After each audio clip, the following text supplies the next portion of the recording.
Vale Baba ki jai, Mahamaya ki jai. My name is Emam. I was born in Iran and I left in 1974, went to the US. So I'm a US citizen, currently living in Goa, India. How did music happen to me? Music happened to me just out of my cells, my body. I felt music right when I was a little kid and I was listening to music. I didn't play until I was 18 or 19, but I was listening very intently.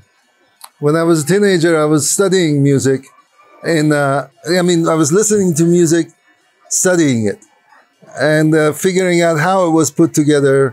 So then I became a producer later and musician.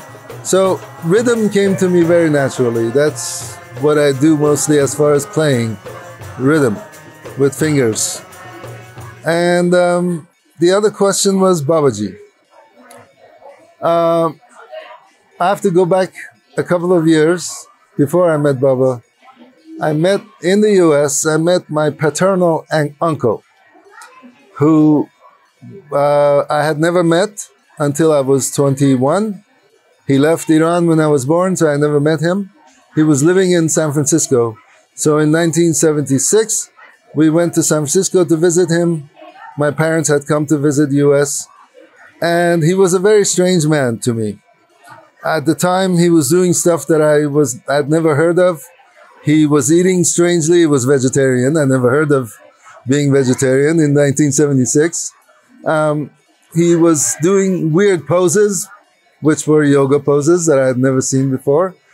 He was listening to strange music, which was kirtan, that I had never heard before. So I asked him, what is this you do? He said, if you want to know, you should come and give me some time. So I went back there and spent a whole weekend with him, 4-day weekend. And he took me through major processes and all kinds of intensive processes. So then that sort of introduced me to the whole path of being aware, basically, of what I think and what I do and being conscious and being in the present moment. And after that, a couple of years later, he called me up. He said he's going to India to meet somebody. And do I want to stay in their house in San Francisco? I called back and I said, no, I want to come with you. Because I had this feeling that I had to come to India. So in 1978, me and him and 2 other people, his wife and his brother-in-law, we came to India and came to Haidakhan and met Babaji first time. And that was for me the beginning of my association with Babaji. After that, I just came back on my own almost every year until Baba left his body. So that's how I got to Baba. I feel like he's part of me more than I'm part of him. It's like I feel him inside me, especially after he left his body. I remember I was lying on the platform down there and it was nighttime. I was in my sleeping bag trying to sleep and I felt this presence just come inside. And he said, and I heard a voice, he said, now where am I? So it was very clear to me that he was inside and that was it. And basically, the lesson he gave me by leaving, he could have not given me by being in his body. I didn't get it. I didn't get that he is here. He's not out there. So I didn't get that he's here and in my heart, in me. And after he left, I got it because he wasn't out there anymore and he was here very clearly. So I feel blessed to have that connection. I feel like, I don't know how to put it in words. It's unbelievable. Every time there's a low point, he's always there. I pray to him, I ask him, he takes care of it. First time it happened, I was in Haidakhan. All night I had a hard time. There was some weird stuff, mental stuff, nothing physical. And, I just couldn't figure it out. And finally I said, Baba, I'm done with this stuff. I didn't say it so politely, but I said, I'm done with this crap. Please take it. I'm done, please. So I handed it to him. I woke up the next day. I was jumping, and I had this song, Teri Sharanamaya, in my mind. I woke up singing this, Teri Sharanamaya. And then I looked up the meaning, and I thought, okay, that's... So, yes, every time, and even recently, like a couple of years ago, I got COVID. For 15 days, I have a terrible fever, really, really bad. And I was praying to him. I said, look, Baba, if this is the time to go, great. If not, then please. And it wasn't time to go, apparently, because I'm still here. So he's definitely always there when we need him. He's there anyway, but when we need him, the problem is we only pray to him when we need him. But I always try to remember him in me, in my life. So yes, Baba is always present. Every day, we live as simply as possible. I try to tell the truth as much as possible. I don't like to put on pretense and, like recently the guy from Gurgaon said, would you come? Come over. We're gonna have a gathering of musicians, and I said, what kind of musicians? He said, oh, they sing old classics and Bollywood classics. I said, look, man, I have to tell you in truth, simplicity, and love. I tell you with all the love, I don't like Bollywood music. So I said, if there are classical musicians, I will come. But classics, I said, there's a difference between classics and classical. So he said, man, thank you. I understand. I try to always just come straight out and tell it the way it is, because any other way doesn't work. So, and as far as truth, simplicity, and love, the love part, I try to give hugs to people when possible and smile and, share the love. That's always, it's just the way I live. I mean, it's not like I can think of particular instances. Every time it's the same. Simplicity in living, so we don't gather a lot of stuff, and love in way of relating to people, and truth, to speak the truth. That's the teaching, yeah. That's the life. The new generation is exploring what they want to explore. And even if they're lost, that means eventually they will be found. They will find their way. And the only way to find your way is to be lost and then find it. They will find their way, no matter what. Those who are here to find their way, they will find their way. The rest, next time. Anything I say doesn't make any difference. They have to feel it inside, and they have to follow their heart. That's really the bottom line. But, it comes down to the same truth, simplicity, and love. There's only really one teaching, and that's it. And the tool is mantra. For us, Om Namah Shivaya. For somebody else, Hare Krishna. For somebody else, Om Namo Narayana. For somebody else, whatever the mantra is they like. But mantra is the tool. Path is truth, simplicity, and love. That's basically for everybody. In 1978, when I first came to Haidakhan, when we came to India, when we arrived in Delhi, my uncle says, Baba's not in Haidakhan yet. Let's go somewhere. I think it was Rishikesh or somewhere. And then we go to Haidakhan. So we got on the train. As we were traveling on the train, in the compartment, there's this Swami guy wearing orange. He asked me, where are you going? I said, we've come to go to an ashram to meet Guru. He said, when you meet your Guru, you be sure to test him. Because otherwise, if you don't, when he tests you, you will fail. I said, okay. I didn't really know what he meant, but I said, okay. So we come to Haidakhan.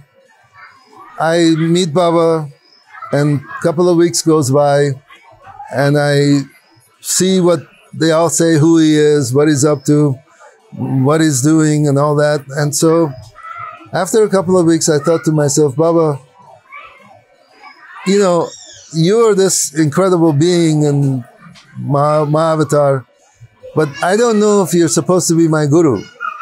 I don't know that for sure.